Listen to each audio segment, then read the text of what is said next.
Informasi dari Kepala Pusat Data Informasi dan Komunikasi Kebencanaan BNPB, Abdul Muhari menyatakan total ada 41 korban meninggal akibat banjir lahar hujan Gunung Merapi, Sumatera Barat. Korban berasal dari Kabupaten Tanah Datar, Agam, Padang Panjang, dan Padang Pariaman. Sementara itu tim SAR pun sudah menghentikan pencarian karena kondisi turun hujan lebat. Nantinya pencarian korban yang masih dinyatakan hilang akan difokuskan dengan melakukan penyisiran sepanjang aliran sungai.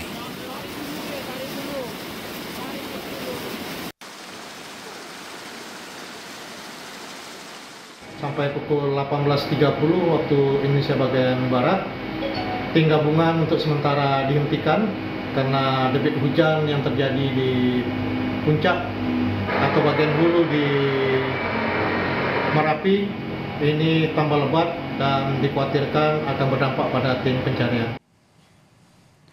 Soal banjir lahar hujan di Tanah Datar akan diperbarui informasinya oleh jurnalis Kompas TV Rio Johannes yang akan melaporkan langsung dari lokasi bencana. Rio, bagaimana kondisi banjir lahar hujan pagi ini? Apakah pembersihan sisa material sudah dilakukan oleh petugas? Ya, Radi dan juga saudara, untuk pagi ini kembali pembersihan material banjir lahar hujan. Petugas tadi dan di sini juga di tempat saya melaporkan di Lembah, salah satu kawasan jalur jalan. Ya, Rio, kami tidak bisa mendengar suara Anda dengan jelas. Bisa diperbaiki sambungan komunikasinya? Ya, Radi dan Baik. juga saudara, untuk pembersihan material sisa banjir di kawasan pemukiman warga yang terdampak itu sudah mulai dilakukan kembali sejak hari pagi. Dan Baik. untuk percepatan juga dilakukan, diturunkan beberapa unit alat berat. Di sini di tempat saya melaporkan, tempatnya di kawasan Lembah Anai, ini di salah satu jalur jalan nasional yang terputus total akibat terjangan banjir lahar dingin. Ini juga sudah mulai dilakukan proses perbaikannya. 8 unit alat berat diturunkan oleh Badan Prasarana Jalan untuk melakukan proses perbaikan. Dan pertama fokus mereka untuk tahap awal adalah melakukan normalisasi pinggiran sungai ini.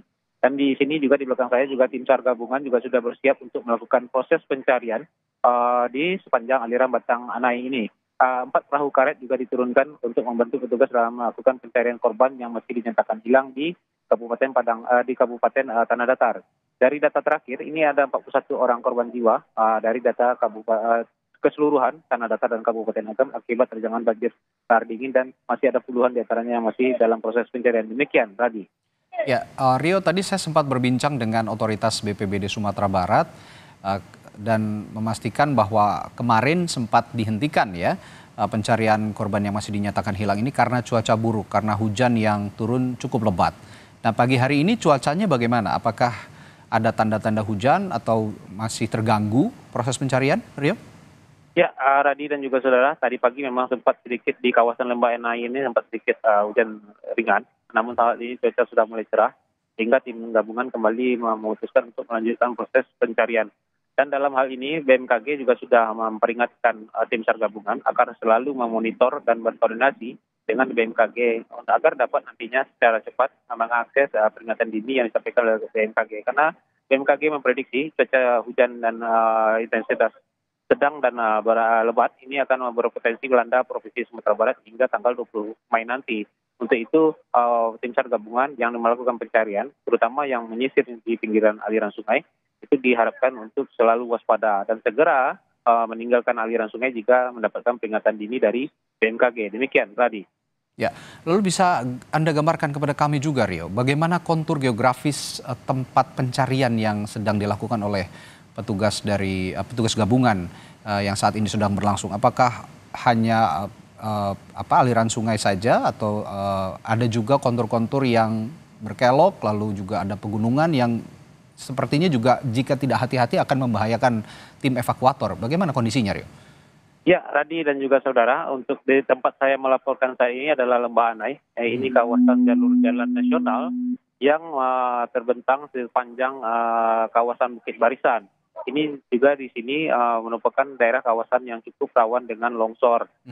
Dan ini aliran sungainya cukup besar sehingga jika terjadi debit air yang meningkat secara drastis, ini akan membahayakan tim pencarian. Jadi sini jalurnya juga berkelok dan mendaki sehingga sangat cukup berbahaya bagi tim SAR gabungan. Demikian tadi. Oke, sehingga tim SAR gabungan juga harus waspada ya dan berhati-hati untuk melakukan proses pencarian. Lalu untuk para pengungsi, Rio, saya akan tanyakan kemudian para pengungsi, bagaimana kondisinya di tanah datar saat ini? Ya, untuk di Kabupaten Tanah Datar ini dari data terakhir itu ada 2.000 lebih pengungsi yang sempat warga yang diungsikan pada hingga kemarin malam. Ini mereka ditempatkan di fasilitas-fasilitas umum serta di kantor wali nagari yang ada di 7 kecamatan yang terdampak. Untuk saat ini tahap awal ini memang masyarakat yang mengungsi secara logistik makanan mereka sudah cukup terpenuhi. Namun untuk kebutuhan seperti selimut dan juga alas untuk tidur tikar ini mereka masih kekurangan. Demikian, Radi. Ya, di tanah datar sendiri ada berapa kecamatan dan berapa kecamatan yang paling terdampak parah dari kejadian ini? Ya, untuk di Kabupaten Tanah Datar di sini ada 14 kecamatan. Dari data terakhir BPBD Kabupaten Tanah Datar itu 7 dari 14 itu terdampak banjir lahar dingin dan di mana titik terparah itu ada di 4 kecamatan, salah satunya di Kecamatan Rambatan, Kecamatan 10 Koto. Dan untuk korban jiwa memang yang paling terbanyak terdapat di Kecamatan 10 Koto. Demikian tadi. Artinya dari 7 kecamatan yang paling parah terdampak bencana lahar hujan ini sudah didirikan posko-posko juga ya untuk para pengungsi. Ada berapa posko di 7 kecamatan yang terdampak paling parah ini, Rio? Ya, untuk daerah yang terdampak dari 7 kecamatan sejauh ini, pemerintah Kabupaten Tanah Datar baru mendirikan 5 posko dan 1 posko utama. Itu posko utama ditempatkan di rumah dinas Bupati di Baik. Kota Batu Sangkar. Demikian tadi. Bagaimana bentuk posko yang didirikan di sana? Karena saya tadi sempat berbincang juga dengan otoritas BPBD Sumatera Barat. Sebaiknya menghindari tenda-tenda untuk para pengungsi ini karena bisa saja bahaya lahar hujan susuran mengintai para pengungsi. Bagaimana kondisinya? Apakah didirikan tenda atau berada di dalam gedung yang kokoh?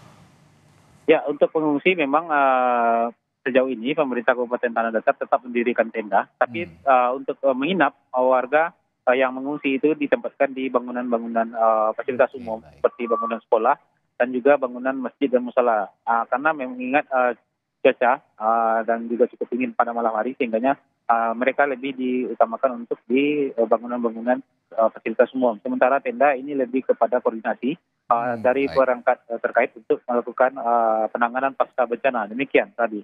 Artinya tenda ini didirikan untuk tadi yang Anda sebut untuk koordinasi dan juga untuk berlindung di siang hari di saat masih terang begitu ya. Ketika nanti sudah hari sudah gelap, ini dipastikan para pengungsi akan semua dimasukkan ke dalam gedung yang lebih aman begitu ya kira-kira ya, Rio ya.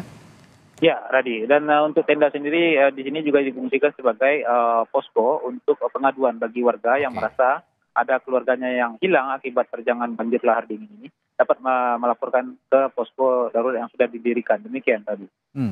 Lalu pemerintah Kabupaten Tanah Datar juga sepertinya informasi yang saya dapatkan sudah menetapkan status tanggap darurat bencana ya. Apa saja yang dilakukan pemerintah Kabupaten Tanah Datar dalam masa tanggap darurat bencana ini, Rio? Ya, menyikapi besarnya dampak bencana, pemerintah Kabupaten Tanah Datar itu menetapkan masa tanggap darurat terhitung dari tanggal 12 kemarin. Masa tanggap darurat ini berlaku selama 14 hari. Dan untuk menjadi fokus utama dalam masa tanggap darurat ini adalah pembersihan daerah-daerah kawasan pemukiman warga yang terdampak banjir lahar dingin serta pencarian warga yang dinyatakan hilang.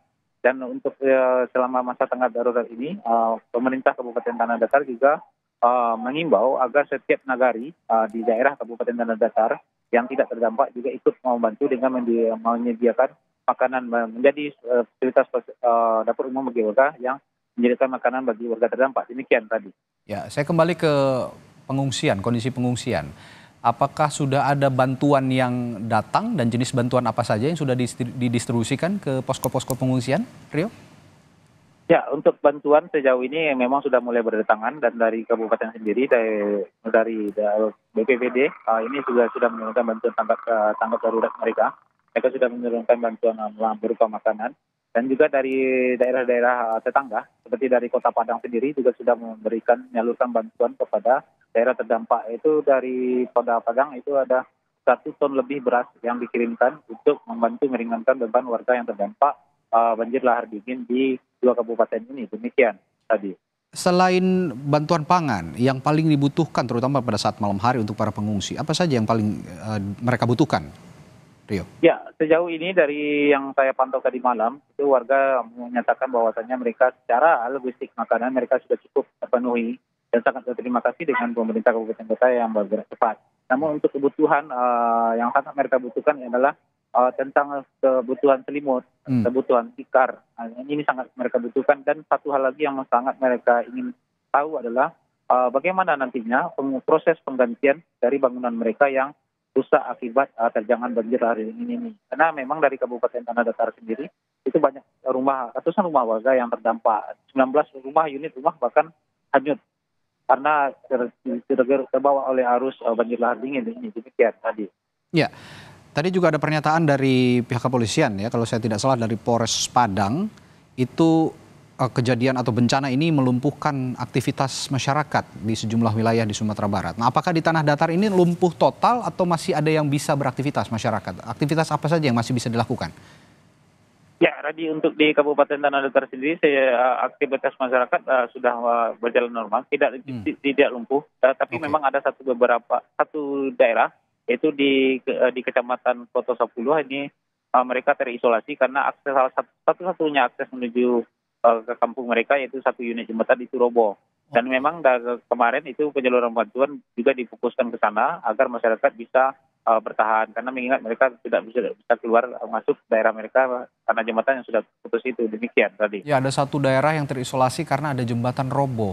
Lalu upaya apa yang dilakukan otoritas di sana untuk bisa mencapai daerah yang terisolir itu?